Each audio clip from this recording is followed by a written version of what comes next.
So, academic accomplishments. These are the most important. There's no question, and they're also the most straightforward. Okay. Academic accomplishments, going on the job market, when you eventually get there, what matters most? What do you think? Publications. Anyone disagree? Sorry? Strategically placed. That's a moderator, yes. Publications, absolutely. That, and the good news is this is the most meritocratic and transparent, right? You do good work, you get good publications out there. Doesn't matter where you come from. Doesn't matter if you're, have tics and are really socially awkward. You probably get a job. Probably, unless you really are, really unsocially savvy. But, probably, right? As long as you don't scare people, you'll probably get a job. Everybody knows this at this point. The bar has raised high. It used to be, years ago, that, you just had to do your dissertation and have people who are willing to write letters and say how great it was. That is no longer the case. Certainly, if you want to get a job at a big research university like UBC, you have to have publications. You have to have multiple publications, okay?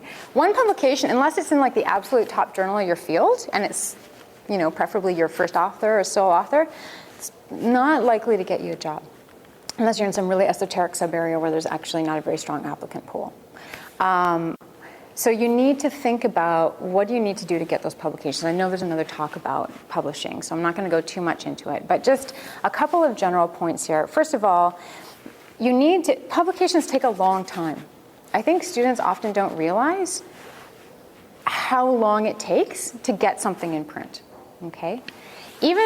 And some of this is like not in your control. So for example, I have a paper right now under review, and I just, sent my sort of 3-month email of like, haven't heard back, where are you at in the process? And usually it's, I do this every three months after I've sent something in, and usually they're like, oh, we've got most of the reviews back, but we're waiting on one person. Then they fire off an email to them, and they eventually, whatever. They haven't even sent it out for review yet. So this is 3.5 months after I submitted it. Haven't even sent it out for review. So now I'm looking at least 3, probably 4 or 5 months before I get the reviews back. If it's rejected, then I need to start all over somewhere else.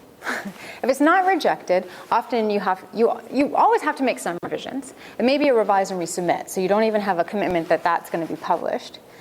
So you need to take time, at least, usually it takes me at least a couple months for revisions, depending on, the journal and how extensive they are, whatever. Then you're waiting another several months for it to be reviewed again. And then you're probably waiting another 6 months at least before it's actually in print. So if you get a publication out within a year from when you submitted it, that's really good. That's not usual. My biggest publication, which was, was at the top journal in my field, but that was 2 years. It took me 2 years to go through that process. And it was worth it, but, it was 2 years.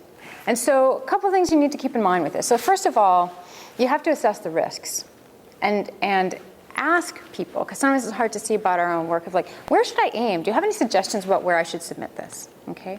Because there's no point in submitting a paper to the top-ranked journal in your field if really it doesn't have a snowball's chance, because you're just going to waste a lot of time. I mean, you might hit the jackpot, but that's a pretty risky strategy. If you think you have a chance and you've got other things that you can send out in the meantime, it might be worth taking that risk, because if you hit that jackpot, you're getting a job at a good place, right? But weigh that risk of like, okay, what really are my odds, And there are tiers of journals. There are journals that are much harder to get into than others, right? And if you're starting out, you probably don't want to aim at the very top, because it takes a lot longer than you think, and it's a lot harder than you think to get things published. So you probably want to aim a little bit lower to at least just get some things out there.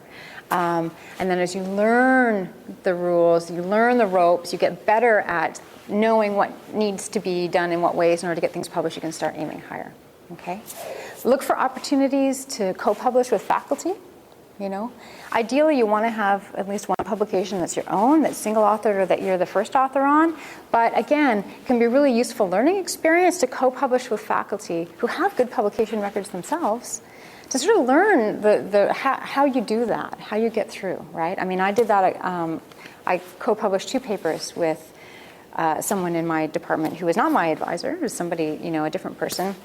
And those are really useful, valuable experiences. So don't just think that it has to be your advisor, it has to be someone who has a big grant. Like actively be aware and think about what those opportunities might be. So if a faculty member has a small grant and it doesn't offer a lot of money and it's not necessarily going to be something that's going to be able to replace a TA-ship or something, it might be so worth taking it because of that, if it has that possibility, and make sure it has that possibility. You don't want to waste your time on something that doesn't.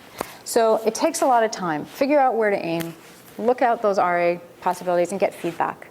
Okay, I never send out a paper for publication that I haven't had multiple people read first and provide detailed and brutal feedback on first. You should not be just writing a paper and sending it out. You need to get feedback from people first so that it can be maybe not as strong as it possibly could be in all worlds, because that's what the revision process is, but that it's, that it's stronger and the obvious weaknesses have been addressed. Okay. Another thing, know when to give up. Nobody ever tells you this, but sometimes, you know what, you may think that this I could turn this into a paper. I could, and someone may be encouraging you. Yes, I had one professor in grad school who I only realized sort of afterwards, encouraged every student for every paper that they wrote for every class, you should publish this. And, I was like, oh, yay, this must be fabulous. And I did ultimately publish that paper from that class, but it was, it was a lot harder than I thought, and it wasn't anywhere near where it had to be in order to be published. And sometimes, it doesn't matter how much you work on it, the idea isn't original enough, your focus isn't clear enough, it's not going to be publishable. And sometimes you just sometimes it's an albatross around your neck and you need to let it go and give it up. I tried to publish something for my MA thesis. Stinky albatross. I couldn't do it, it just wasn't formulated enough, it wasn't clear enough, there wasn't enough of an original point, I wasn't ready at that point. I gave up, and I'm glad I did. Because I honestly probably worked longer on that, thinking that I could try and turn it into publication than I should have. So know when to cut your losses. You don't want to spend all your time working on things that are just going to be too hard to get to that stage.